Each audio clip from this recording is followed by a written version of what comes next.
किती संकट येऊ द्या, खचून जायचं नाही. आपण छत्रपती शिवाजी महाराजांच्या महाराष्ट्रात जन्माला आलो हे विसरू नका.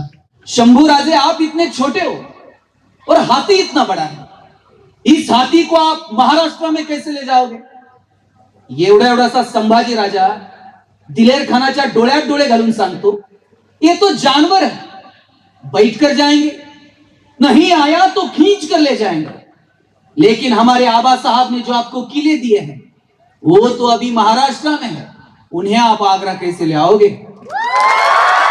स्वाभिमान शून्य पिढी जन्माला घातली.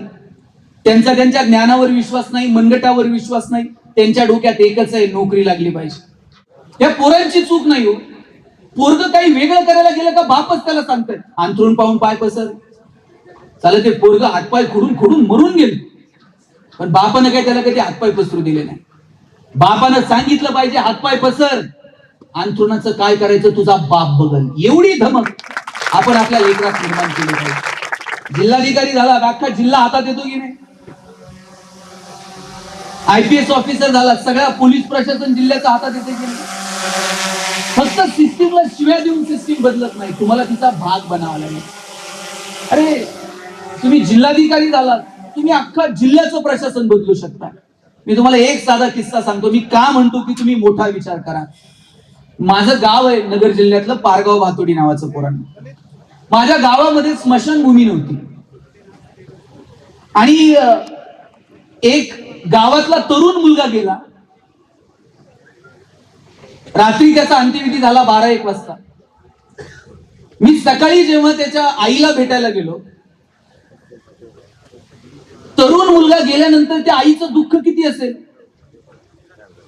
मी तिला भेटलो आणि जाताना ती आई मला रडता रडता काय म्हटली माहिती? ती म्हटली, दादा काही कर बाबा, आपल्या गावाला एक स्मशानभूमी कर म्हटली. काल पोरग गेलं, पाहुणे आले, तर पाहुण्यांना अंत्यविधीला सुद्धा तिथपर्यंत जाता आलं नाही. इतकी वाईट अवस्था स्मशानभूमीची. मी त्या दिवशी माझ्या गावातले जे ग्रामविकास अधिकारी आहेत त्यांना बोलवलं आणि म्हटलं आपल्या गावाला स्मशानभूमी नाही, काय करता येईल? ते म्हणले ते फार अवघड काम आहे, त्याला जागा लागते म्हणले, ना आपल्याकडे जागा नाही. म्हटलं जागा कोण देतं? ते म्हणले कलेक्टर जागा देऊ शकतात. म्हटलं मग आपण कलेक्टर साहेबांकडे जाऊ. ते म्हणले अहो ती फाईल थेट कलेक्टर साहेबांकडे जातील, त्याला 2-3 वर्ष लागतील. म्हटलं मी म्हटलं कलेक्टर कुठं बसतात? नगरलाच बसतात. आपण जाऊ की? पोरांनो, अधिकार काय असतात? मी माझ्या ग्रामसेवकाला घेऊन कलेक्टर साहेबांकडे गेलो. राजेंद्र भोसले आमच्याकडे कलेक्टर होते आणि मी त्यांना जेन्युइनली सांगितलं माझ्या गावाला स्मशानभूमी नाही, मला जागा पाहिजे. माझं पत्र बघितलं, मला विचारलं गावात गायरा नाही का? म्हटलं हो आहे. पत्रावरती एंडोर्समेंट मारली आणि मला सांगितलं RDC जाऊन भेटा. मी RDC जाऊन भेटलो, तिथून प्रांतांकडे गेलो, तिथून तहसीलदार साहेबांकडे गेलो आणि 5 वर्षापासून जो प्रश्न गावात पेंडिंग होता की स्मशानभूमी नाही, 1 महिन्यात माझ्या गावाला स्मशानभूमीला जागा मिळाली आणि एक चांगली स्मशानभूमी आता काल परवा मी गावामध्ये होती. जिल्हाधिकाऱ्यांनी ठरवलं तर काय होऊ शकतं हे मला आता कलेक्टर साहेब आल्यानंतर मला आठवलं. मला सांगायचं काय पोरांनो, तुम्ही सिस्टीमचा भाग बना, मोठी स्वप्न बघा. आम्ही मोठी स्वप्नच बघत नाही. तो आमच्या डोक्यात एकच आहे, नोकऱ्यांच्या रांगात उभे राहा, 10-20-50 हजार 1 लाखाची नोकरी मिळाली, संपला विषय. का आपल्या पोरांना वाटत नाही उद्योगात यावं, व्यवसायात यावं, व्यापारात यावं, प्रशासनात यावं? काय परिस्थिती उद्योग व्यवसायाच्या संदर्भाने महाराष्ट्राची?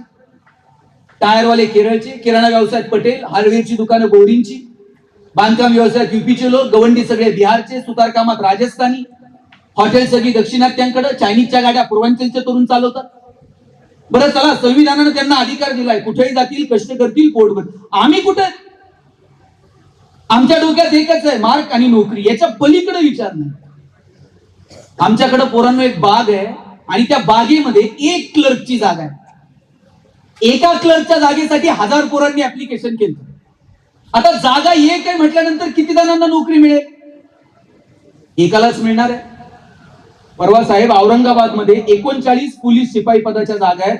त्याच्यासाठी 3 डॉक्टर, 37 अभियंते, इंजिनियर, 11 MBA अशा पोरांनी तिथे पोलीस शिपाई पदासाठी अर्ज केला. आम्ही कुठे घेऊन चालले आमचे एज्युकेशन? बागेतल्या क्लर्कच्या जागेसाठी 1000 पोरांनी ऍप्लिकेशन केलं. एका पोराचं सिलेक्शन झालं, त्याला अपॉइंटमेंट लेटर साईन करून मिळणार. त्याच वेळेला बागेतला शिपाई पळत आला आणि म्हणला काही करा पण याला नोकरी देऊ नका. म्हटले काय झालं? म्हणले बागेतलं जे गोरीला माकड होतं ते गोरीला आता मेलंय. म्हटलं आता गोरीलाच बागेत नाही तर लोक कशी येतील? लोक आली नाही तर याचा पगार करायचा कशातनं? काही करा पण गोरीला येईपर्यंत याला नोकरी देऊ नका. म्हटलं स्वाभिमान शून्य पिढी जन्माला घातली. त्यांचा त्यांच्या ज्ञानावर विश्वास नाही, मनगटावर विश्वास नाही. त्यांच्या डोक्यात एकच आहे, नोकरी लागली पाहिजे. त्या पोरानं बागेतल्या मॅनेजरचे पाय पकडले आणि म्हटला साहेब पडल ते काम करल पण नोकरी द्या.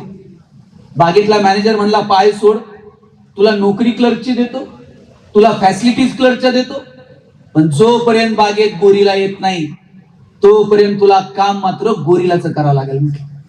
हा म्हणला पगार आहे ना, पॅकेज आहे ना, आणि मग गोरीला तो गोरीला. ते रोज गोरीलाचे कपडे घालायचे आणि पिंजऱ्यात जाऊन उभं राहायचं.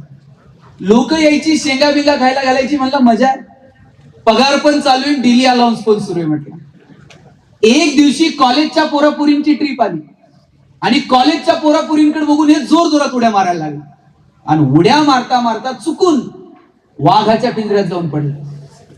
आता वाघाच्या पिंजऱ्यात पडल्यावर म्हणला नोकरी गेली तरी चालती, जीव वाचला पाहिजे.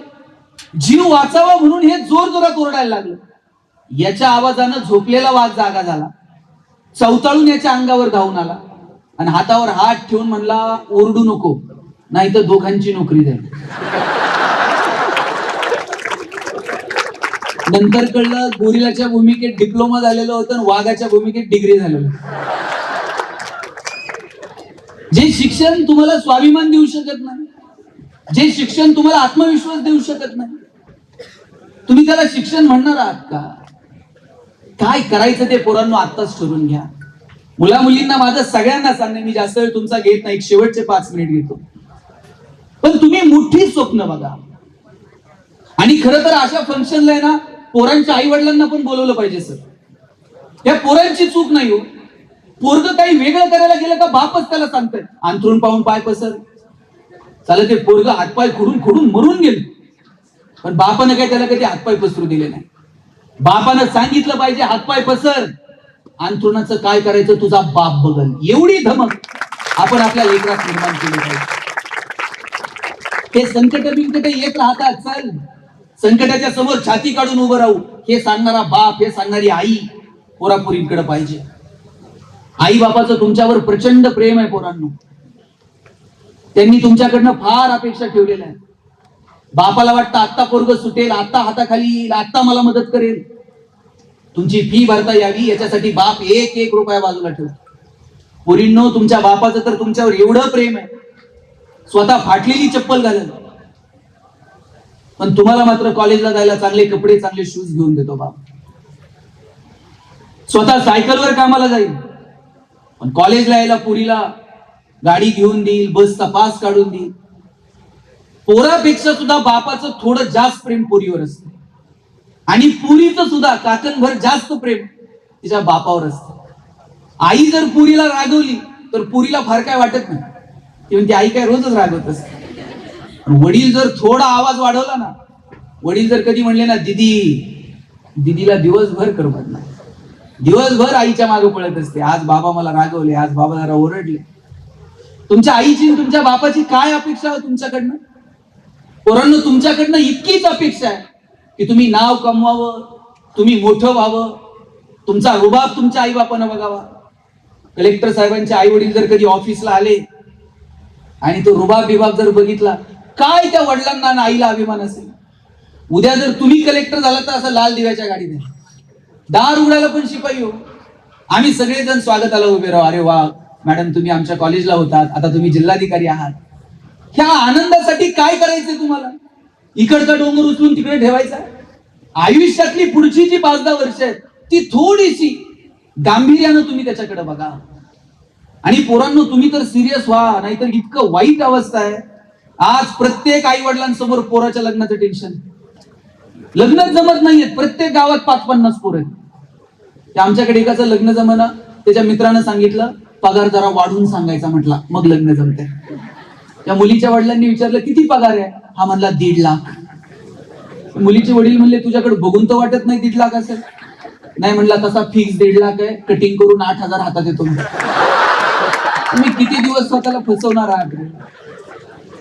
पुरी हुशार आहे तो. आज तुम्ही बघा प्रत्येक क्षेत्रात मुली मुलांच्या पुढे आहेत आणि काहीच दिवसात अशी वेळ येत असते. आता मुलगा मुलगी बघायला जातो, अजून 5 वर्षात बघा तुम्ही अशा कधीतरी एकत्र याल, एकमेकीला फोन कराल, चल रे जरा पुण्याला जाऊन येऊ.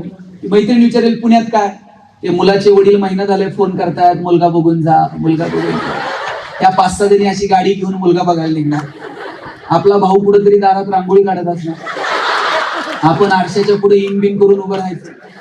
त्या येणार असं पायावर पाय टाकून बसणार, आपण चहान पोहे घेऊन जायचे. ते असं डोळ्यात डोळे घालून विचारणार का रे स्वयंपाक जमतो का. पोरींनी होकार दिला तर लग्न होती. म्हणून तुम्ही ना ते पिल्लू सोनू त्या भूलथापांना बळीच पडू नका.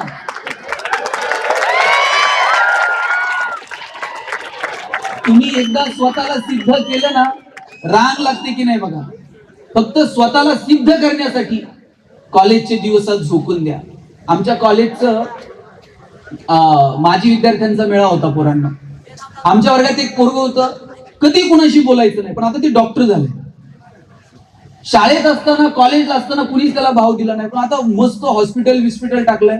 आम्ही सगळे माजी विद्यार्थी कॉलेजला जमलो, शाळेत जमलो एकत्र आणि म्हटलं सुरू करा कार्यक्रम. ते म्हणायचे नाही, ते डॉक्टर साहेब आल्याशिवाय कार्यक्रम सुरू होणार नाही म्हटलं. आम्ही 1 तास डॉक्टर साहेबाची वाट बघत होतो. डॉक्टर साहेब गाडीतनं उतरले, तर आले, दीप प्रज्वलन केलं. तिथं 5-6 मुली होत्या, त्या एकमेकीत गप्पा मारत होत्या. ते म्हणले हे कॉलेजला असताना इतकं माझ्याकडे बघायचं, मी कधी याला भाव दिला. परवा आजारी पडले तेव्हा त्याच्याकडे गेले तर त्यानं मला बघायचे 1000 रुपये घेतले. तुम्हाला सांगायचं इतकं की स्वतःला सिद्ध करा. सगळं काही तुमच्या नजरेसमोर आहे. जाताना इतकंच सांगतो, ज्या ज्या पोरांची आर्थिक परिस्थिती बेताची आहे, शेवटचे 2 मिनिट तुमचे घेतो. अजिबात रडायचं नाही. कितीही संकट येऊ द्या, खचून जायचं नाही. आपण छत्रपती शिवाजी महाराजांच्या महाराष्ट्रात जन्माला आलो हे विसरू नका. मिर्झा राजे सोबत तह झाला आणि त्या तहामध्ये एक किल्ला मिर्झा राजेला परत द्यावा लागला. 23 किल्ले मिर्झा राजेंना परत दिले आणि नुसते किल्ले दिले नाही, एवढ्याशा संभाजी राजांना सोबत घेऊन औरंगजेबाला भेटायला जावं लागलं.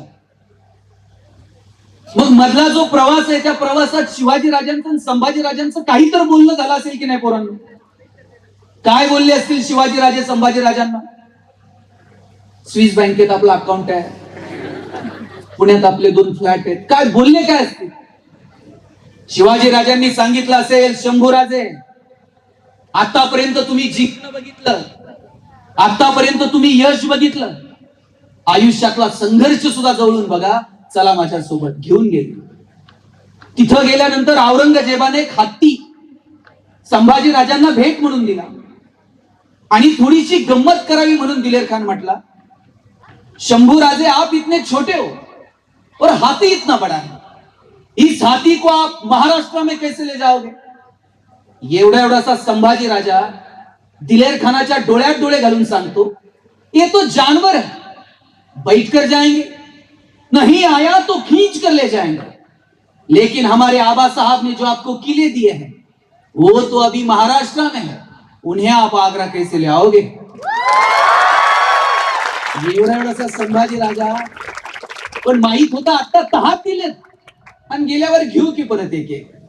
अरे दत्ताजी शिंदे असे रक्ताच्या थारोळ्यात कोसळले होते आणि मानेवरती तलवार ठेवून विचारलं कुतुबशहानं, क्यों पाटील और लढोगे. आणि त्याही अवस्थेत दत्ताजी शिंदे म्हटले, क्यों नाही, बचेंगे तो और भी लढेंगे. मला वाटतं ती ताकद आपल्यामध्ये असली पाहिजे. पोरींनो, तुम्ही अहिल्याबाई होळकरांचं चरित्र वाचा. कुठं चोंडी, कुठं इंदोर, किती घाट, किती विहिरी, किती मंदिर, काय काम केलं एका महिलेनं. आई गेली, वडील गेले, पती गेले, सासू सासरे गेले, मुलगा गेला, मुलगी गेली, जावाई गेला, एकट्या राहिल्या अहिल्यादेवी. आणि राघोबा दादा ज्यावेळेस एकट्या राहिलेल्या अहिल्यादेवींवरती आक्रमण करायला आले, अहिल्यादेवींनी पत्र लिहिलं राघोबा दादांना, राघोबा दादा दान म्हणून जर माझं राज्य मागितलं तर असं देऊन टाकेल, पण हिसकायच्या दृष्टीनं जर आलेला असाल तर ही अहिल्या रणांगणात भाला घेऊन तुमचं स्वागत करायला उभी राहील. आणि एकटी नाही, 2000 महिलांची फौज घेऊन मी तुमची वाट बघते. आणि पुढे जाऊन अहिल्यादेवी लिहितात, या लढाईमध्ये मी हारले तर फार काही होणार नाही, पण राघोबा दादा महिलांच्या सैन्यासमोर जर तुम्ही हारलात तर इतिहास त्याची काय नोंद ठेवी याची जाणीव ठेवा. राघोबा दादांनी पत्र लिहिलं, अहिल्या लढायला नाही, तुझ्या सांत्वनासाठी तुला भेटायला येतोय. मग भेटायला येताना 10,000ची फौज कशाला, ज्ञानात बसून या, मी स्वागताला तुमच्या उभी राहील. अरे काय माणसे ही जगली हो. पोरांनो, कधीही संकटाच्या समोर गर्भगळीत होऊ नका. अशी छाती काढून संकटाच्या समोर उभं राहिलं पाहिजे. तुमच्या आई वडिलांना तुमचा हेवा वाटला पाहिजे. इतकं मोठं काम तुम्ही तुमच्या आयुष्यामध्ये करा. आमच्या वर्गात एक बोबडं बोलणारं पोरग होतं. त्याला विचारलं, तुला MBA कशात करायचंय रे? तो म्हटला, सल मला मार्केटिंग मध्ये MBA करायचंय. म्हटला, त्याला र बोलता यायचं नाही. सर म्हटले, तुला नीट र बोलता आहे ना, तू मार्केटिंग मध्ये काय MBA करणार? तुझं बॅकग्राऊंड कॉमर्स आहे, तू फायनान्स मध्ये MBA कर. पोरग वर्गात उठून उभं राहिलं, म्हणला, सल कलनाल तर मार्केटिंग मध्ये MBA कलनाल, नाही तर शिकणार नाही. म्हटलं, सर म्हटले, तुला काय करायचंय ते कर. आपण परीक्षा घेऊ, कुणामध्ये मार्केटिंगचं टॅलेंट आहे ते शोधू, त्यानं मार्केटिंग मध्ये MBA करावं. म्हटलं, काय परीक्षा आहे? ते म्हटले, आम्हाला सगळ्यांना 100 रामायणाच्या प्रती दिल्या आणि सांगितलं, या रामायणाच्या प्रती बाजारात जाऊन विकून यायच्या. ज्याच्या सगळ्यात जास्त प्रती विकल्या जातील आपण समजूयात याच्यामध्ये मार्केटिंगचं टॅलेंट आहे, त्यानं मार्केटिंगमध्ये MBA करावं. आम्हाला वाटलं आम्ही बोलणारी पोर आहोत. 100 रामायणाच्या प्रती तर परेशजींना म्हणलं, चला एवढी घेऊन टाका तुमच्या संस्थेला. 100 प्रती विकायला काय लागतंय म्हटलं. अशा विकून येऊ बाजारात जाऊन. 8 दिवस बाजारात फिरलो. 9व्या दिवशी वर्गात आलो. सरांनी विचारलं, गणेश 100 पैकी किती प्रती गेल्या? म्हणलं 4. राहुल 8, संतोष 10. मार्क मिळवणारी पोरं पण 20 पेक्षा जास्त प्रती कुणाच्याच गेल्या नाही. बोबडं बोलणारं पोरग मागच्या वाकावर बसायचं. त्याला विचारलं, तुझ्या किती गेल्या रे? म्हणला, सल 100च्या 100 प्रती विकून आलो. म्हटला,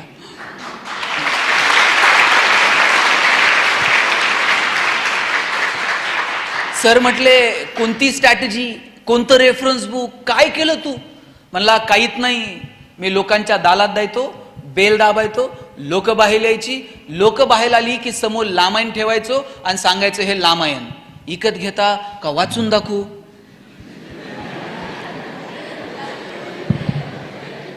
लोक म्हणायची, वाचून नको दाखवू, तुझं रामायण विकत घेतो. बोबडं बोलणं विकनेस आहे का स्ट्रेंथ आहे? दाबून ठेवला असता तर स्ट्रेंथ ठरला असता का? नाही. आमच्या प्रत्येकात काहीतरी वेगळेपण आहे, फक्त ते वेगळेपण आम्हाला ओळखता आलं पाहिजे.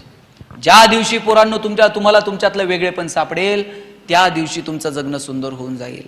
शोधा तुमच्यामध्ये काय चांगलं आहे. कुठलीही गोष्ट, आपलं आयुष्य मुळात क्षणभंगूर आहे. आपल्याला माहित आहे का हो? मला सांगा, आपल्याकडे किती प्रॉपर्टी आहे हे सगळ्यांना माहित आहे, बरोबर? पण आपल्याकडे किती वेळ शिल्लक आहे हे कुणाला माहित आहे का? जन्माला येण्याचे संकेत 9 महिने आधी मिळतात, पण आपण जाणार आहोत याचे संकेत 9 मिनिट पण आधी मिळत नाही. आपल्याला जर 9 महिने आधी पत्र आलं, हां तुमचं आटपलंय, आता हिशोब करून घ्या, काय अवस्था होईल माणसाची? पण नाही, ते संकेत मिळत नाहीत. 130-135 कोटी लोकसंख्या आहे भारताची. हजारो लोक रोज जन्माला येतात आणि मरतात. त्यांच्या नावाची नोंद सुद्धा इतिहास ठेवत नाही. आपल्यालाही त्यांच्याच पैकी एक व्हायचंय का? आले गेले काही नाही, कोणाला घेणं देणं. आपल्याला जर वाटत असेल की इतिहासानं आपल्या येण्याची आणि जाण्याची नोंद ठेवावी, तर तसं कर्तृत्व आपल्याला करावं लागेल. आणि त्यासाठी फक्त स्वतःसाठी जगून चालत नाही, आपल्याला थोडंसं इतरांसाठी जगता येईल का? मी म्हणत नाही तुमचं सगळं सोडा आणि इतरांसाठीच काम करत बसा, पण तुमच्या दारात जर पोरांनो बाग फुलून आली ना, त्यातली 2 फुलं इतरांना द्या. तुमचे सूर जुळून आले, 2 गाणी इतरांसाठी गा. तुमच्या दारात आभाळ भरून आलं, उंजळभर पाणी इतरांना द्या. आणि तुमची उंची जर आभाळाला टेकली तर अशाच मानावर करून बघू नका, थोडंसं खाली झुका. आणि जी माणसं मातीत मिसळतात, त्या मातीत मिसळणाऱ्या माणसांना थोडं तरी वरती उचलून घेता येईल का? मला वाटतं याच्यासाठी प्रयत्न करा. तुमचे आईवडील तुमच्यासाठी टाळ्या वाजवतील, इतके मोठे व्हा. तुम्ही म्हणाल, मोठे होण्याची काय व्याख्या आहे? किती मोठं व्हायचं? किती मोठं झालं तर आमच्या पुढं कोणतर असणारच आहे, आम्ही पहिले कधी येणार आहोत? तुम्ही पहिले कधी याल माहित आहे? जगाच्या स्पर्धेत मला माहित नाही तुम्ही किती वेळ याल, पण तुमच्या आई वडिलांच्या नजरेत तुम्ही हिरो झालात ना, समजायचं आपण पहिले आलो जगात.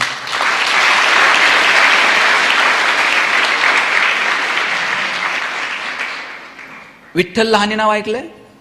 प्लॅस्टिक सर्जन आहेत, लातूरचे आहेत. रोज 4 प्लॅस्टिक सर्जरी मोफत करतात. एका कार्यक्रमात डॉक्टरांची भेट झाली. म्हटलं डॉक्टर, रोज 4 सर्जरी मोफत का करता? डॉक्टर म्हटले, लहान होतो माझी आई मला म्हटली शेजारच्या मावशीची साडी घेऊन ये. मी शेजारच्या मावशीची साडी आणली ना आईला दिली. आईला विचारलं, आई शेजारच्या मावशीची साडी का मागितली?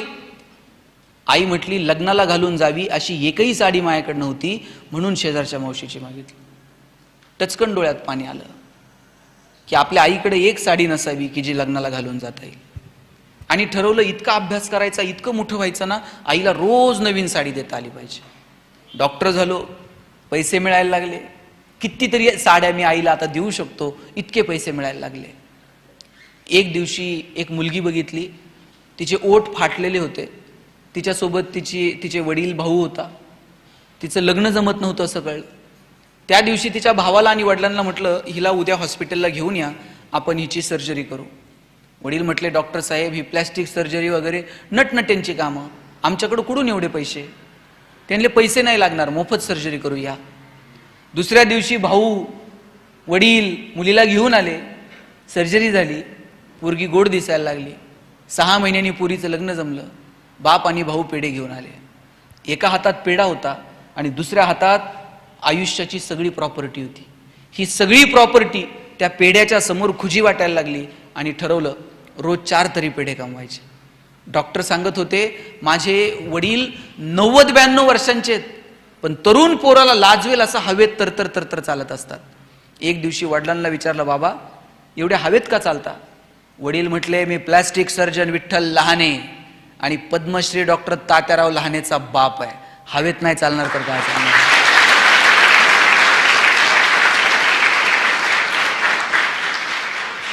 आपल्या बापाला आपल्याकडे बघून हवेत चालावं वाटलं पाहिजे. अरे वा, काय पुरीनं कर्तृत्व केलं, काय माझा पोरगा जन्माला आला.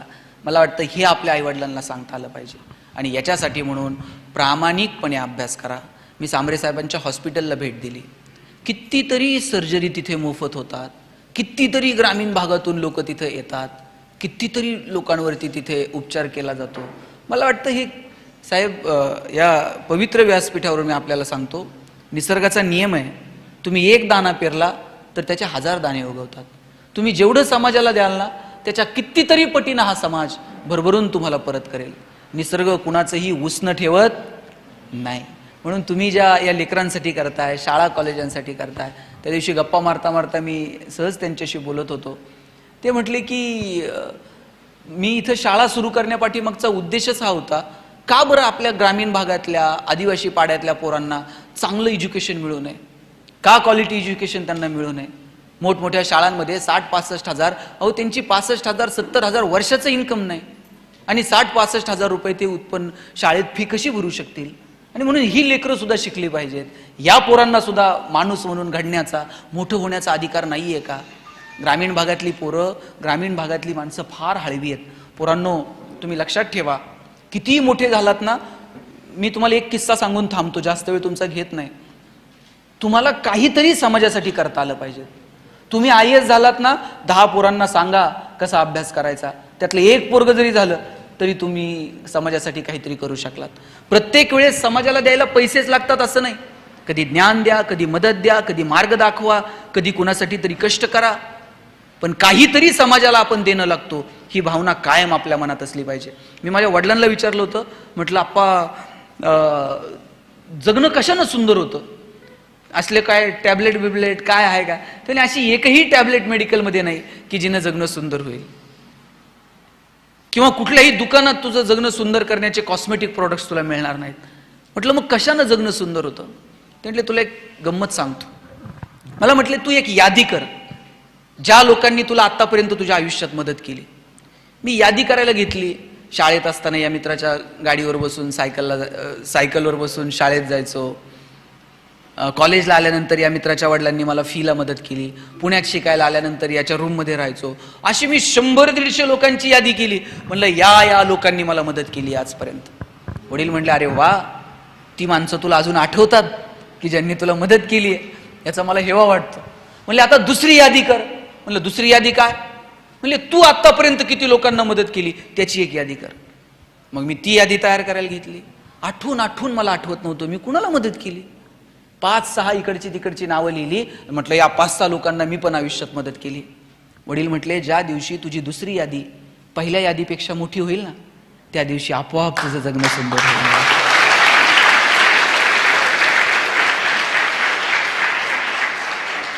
आज तुम्हाला मदत करायला ही माणसं आहेत की नाही? तुम्हाला जिथं गरज लागेल तिथे तुमच्या पाठीशी माणसं उभी आहेत. उद्या तुमची दुसरी यादी वाढली पाहिजे तुम्ही मोठे झाल्यानंतर. याच्यासाठी मनापासून प्रयत्न करा, त्यासाठी मनापासून शिका. छोट्या छोट्या गोष्टींचा आनंद घ्या, मोठी स्वप्न बघा, भन्नाड जगायचं, टेन्शनमध्ये राहायचं नाही. आलेला क्षण परत मिळतो का? गेलेला क्षण परत मिळणार आहे का?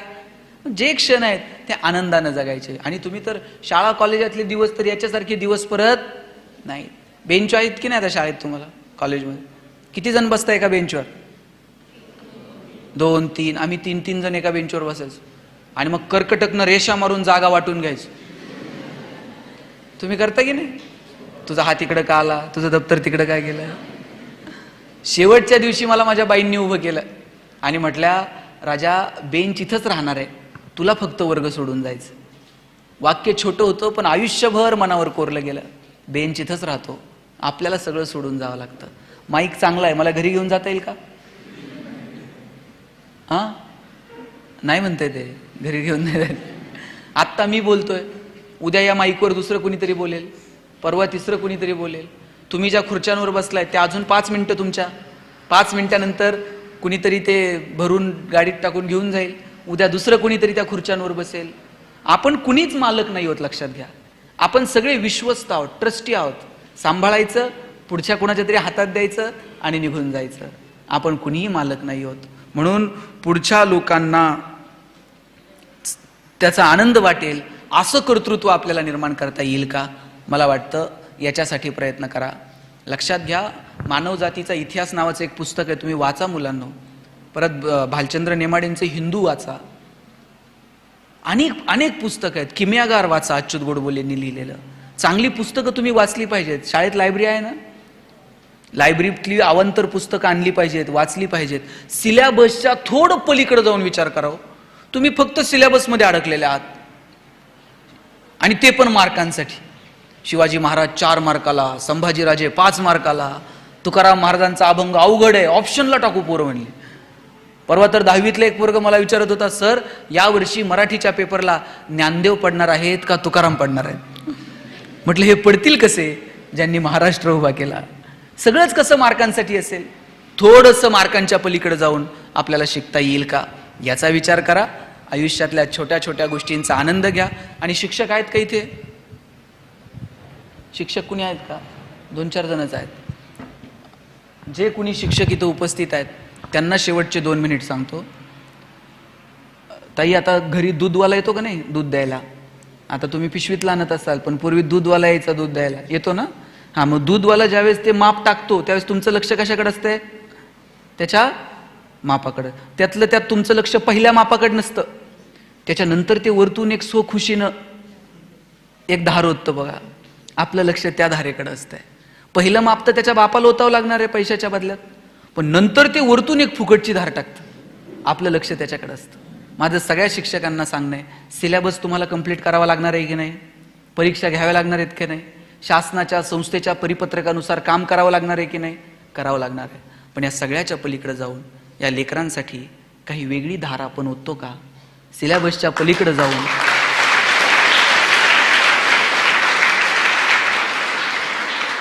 आपण या पोरांच्या भविष्यासाठी काही करतो का?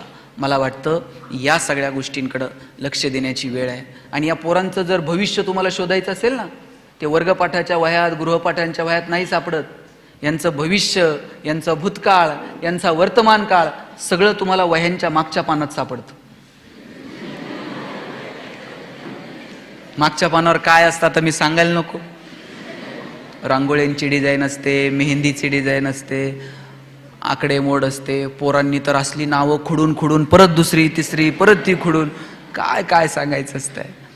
पोरं खूप सात्विक आहेत, फक्त त्यांच्या भविष्याला आयाम निर्माण करून देण्याची जबाबदारी आपल्याला सगळ्यांना स्वीकारावी लागेल. त्यांचं भविष्य गोड व्हावं, समृद्ध व्हावं अशी अपेक्षा या कार्यक्रमाच्या निमित्तानं व्यक्त करतो.